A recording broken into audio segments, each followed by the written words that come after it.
Hello everyone, welcome back to my channel. For those of you that are new here, my name is Andrei, I'm a tech enthusiast and I do tech videos for a hobby. Now, a couple of weeks back, Apple announced the new iPad Pro with the M1 chip, and even though I pre-ordered one, I'm not gonna get it anytime soon apparently. So I did what every tech enthusiast out there would do right now, which is watch YouTube video and read articles about it from the creators and journalists that already received them. So I watched a bunch of videos, read a bunch of articles, and I'm gonna share my findings with you. Now, before we go any further, I want to clarify something. Even though my channel for now has only Apple-related content, the reason behind that is very simple. I've been migrating towards Apple over the past year and a half, and buying a bunch of their products. That doesn't necessarily make me a fanboy though. I'm going to be very critical of them whenever I think that criticism is due, and I won't praise them for every single thing that they do or every single product that they put out because I don't believe in that. I spend my own hard-earned money on their products like pretty much anyone else who watches these videos, and I'm interested in getting the best possible product for my money. I'm also very big on the value for money aspect, so whenever I'm going to see something overpriced, I'm going to call it out. Because, yeah, Apple has some good products in terms of value for money, but they do also sell products or services that are clearly overpriced. And I'm going to mention that every single time. So if you're looking for a more fanboyish approach to this thing, this may not be the channel you want to look at. There are a bunch of them out there who praise Apple and who are big fans of Apple, and whatever Apple announces is the best thing ever in the world of tech. That's not my view at all. So now that I've shared my beliefs with you, let's cue the intro and let's get started with the video. So as soon as the embargo ended for the iPad Pro reviews, I watched a bunch of videos. To make sure I get a balanced opinion, so to speak, I usually tend to watch different creators, 5-6 reviews of the same product, read a bunch of articles here and there, so that I don't stay with just one view, because guess what? Different people have different views. Some may like the product, some may hate it, but I found that almost always the truth is somewhere in the middle. I started with MKBHD, which at this point I think is pretty much a default choice for many tech enthusiasts, and I gotta say, man, the production quality on his videos keeps improving to unheard of levels, honestly. He's basically a filmmaker at this point, not necessarily a YouTuber anymore. As usual, his review was pretty even-keeled and quite evenly matched, though you could tell from early on that he wasn't particularly enthusiastic about the product, and spoiler alert, he said that he will actually not be upgrading to the M1 iPad Pro, and he's rather going to be sticking with his 2018 model. Which came as a bit of a surprise, to be honest, since I was expecting him to go with the latest and greatest, but apparently it's not something that he's totally happy with, and we'll get to that in the later part of the video. I also watched Dave 2D's review. He's usually a very balanced dude. He does a lot of laptop videos. I've been watching him for years. I really enjoy his content as well. And his review was also one that I greatly enjoyed. As usual, he's usually very accurate and he tries to keep an unbiased opinion as much as possible. Then for the mandatory Apple fan, I went to watch Rene Ritchie's review. And while he's clearly a fan of Apple and his rather bombastic style is not necessarily to everyone's taste, he's usually very thorough in his reviews, and this time it was no different. So after watching Rene's video, I had to watch one from somebody who hated the thing, so I went ahead and watched the video from the tech lead. Basically, he was super critical of the iPad Pro, and he's also someone who's criticized tech YouTubers in the past quite extensively because he believes all of them are pretty much employed by the companies through receiving their products early, and I don't agree with his view entirely. I mean, sure, there are creators out there who are doing marketing work for Apple or Huawei or Samsung or whoever sponsors their videos or whoever gives them the product for early reviews, but I think tech YouTubers in general are pretty okay to watch. And so first off, let's get the good things out of the way. First up, the Pro Retina XDR display in the 12.9-inch model. It looks absolutely amazing. It's as good as I expected it to be. It looks fantastic. And I can't wait for my pre-order to arrive so that I can compare it to my 2018 model. Just a side note here, I'm going to be sharing in the description of this video every single video and every single article that I'm talking about and I'm referencing in today's video, so go check them out if you have the time. Second great and unexpected feature, well, obviously the performance. The performance is fantastic. The M1 chip is much faster than the 12Z and the 12X before it.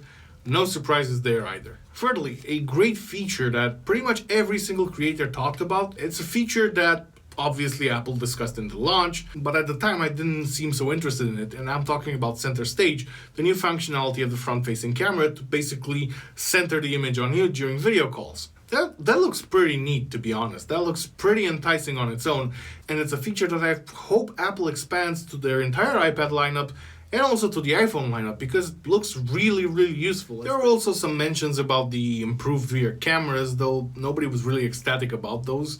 And I can understand, I don't really care about the camera on my iPad, so I don't know who would be particularly interested in that.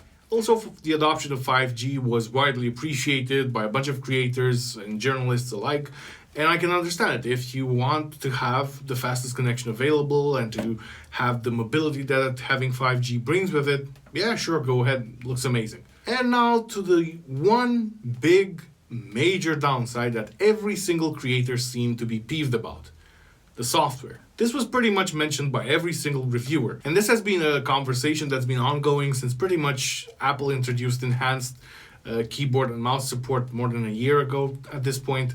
Basically, the entire conversation has shifted in the following direction. Is the iPad Pro a worthy computer replacement? Do we even consider it a computer, or is it a total waste of money? And obviously, the response to this question fluctuates based on the person. So some of them think that the iPad Pro is the greatest thing since sliced bread, while the others think that it's just an iPad that's just as stupid but faster. So those are the two extremes we're talking about. I think the reality is, as usual, somewhere around the middle of this, and I'm going to exemplify with my use case. So I have the 2018 model here. I totally love it.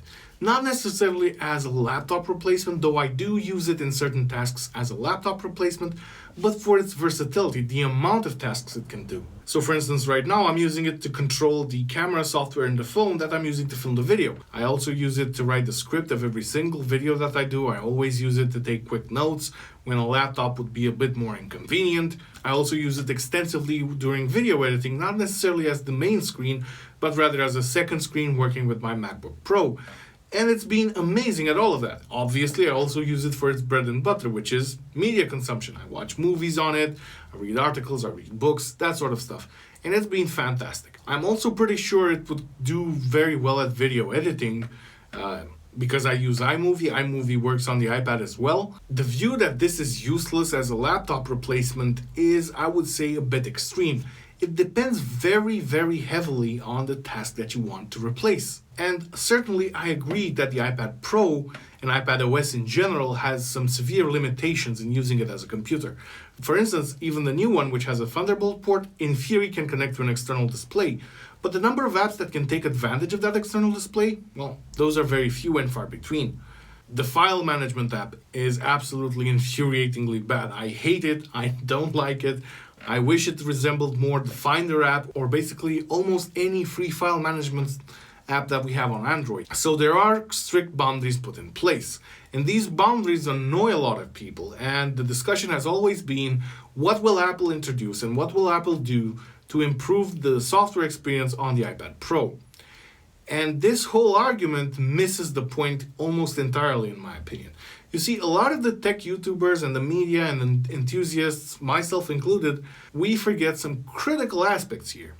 First and foremost, we treat the iPad Pro as if it's a standalone product among Apple's various offerings. And that's not the case. The iPad Pro, as the name implies, is part of the iPad lineup. The same iPad lineup that has a base model starting at $330, extending all the way to the latest and greatest M1 powered iPad Pro that extends well over $2,000. And here is the main problem. The iPad Pro is, in essence, an iPad. Apple does not want macOS on the iPad. They view them as separate product lines, and people buy both products and they're happy with that situation. So they are working to make sure that they complement each other as best as possible. So for the software situation, of course iPadOS will evolve and will improve, but I don't think these improvements will be as dramatic as many enthusiasts are hoping them to be. A lot of people are pointing at WWDC coming in June on the 7th, hoping for this revolutionary iPadOS that will take advantage of the amazing hardware in the iPad Pro, yet everybody's kind of conveniently forgetting the fact that the same iPadOS 15 that's coming at WWDC, that's going to have to run very well I stress this again, very well on the base iPad currently on offer, which is sporting an A12 chip and just 3 gigabytes of RAM. And yes, my feeling is that indeed more pro level apps are going to come to the iPad Pro, but it's very important to note that at this point, it's all wishful thinking on our behalf, the tech enthusiasts. Apple has not said they're going to bring whatever apps, they've not promised anything, and nobody outside of Apple really knows what's going to happen at WWDC in June. So what's my take on this software conversation? Well, I agree, iPadOS has some limitations, but I also believe it can be very flexible. I also believe it can fit certain scenarios. Now, if you've been waiting to purchase one hoping for better software, I suggest you cool it and still wait. If the product today does not meet your requirements, if you don't have a specific app that you're waiting for or a very certain functionality that you want, do not buy it based on hopes and wishes that Apple improves it. Never buy any product from any manufacturer based on future potential, on future developments and improvements. Whenever you buy the product, you look at it as is at the day of purchase. So where do I finally stand on the iPad Pro with the M1 chip? Obviously, I like it as a device. I've loved my 2018 model. I told you, I find it's incredibly versatile. I've been using it in different scenarios. And when I ordered the M1 powered version, I was actually more excited about the new display in the 12.9-inch model rather than the chip inside. Because other than that, I don't see a huge reason for myself to upgrade for my particular workflow. So be very, very careful when you make the choice. My previous statement holds. If you have an iPad and you're unhappy because you can't do certain things on it because of its software, do not go for the iPad Pro right now hoping that will magically cure all of your problems. Apart from that, if you are aware of all of these limitations that actually do exist and you yourself are flexible enough to take advantage of what the iPad can do instead of focusing on what it can't do, you will then be able to make a very well-informed decision on purchasing it or not. With that being said, like every time, thank you for watching. If you find the content interesting, informative, or enjoyed it in any way, please give the video a thumbs up and consider subscribing to the channel. It will mean the world to me. Thanks again, and I will see you next time.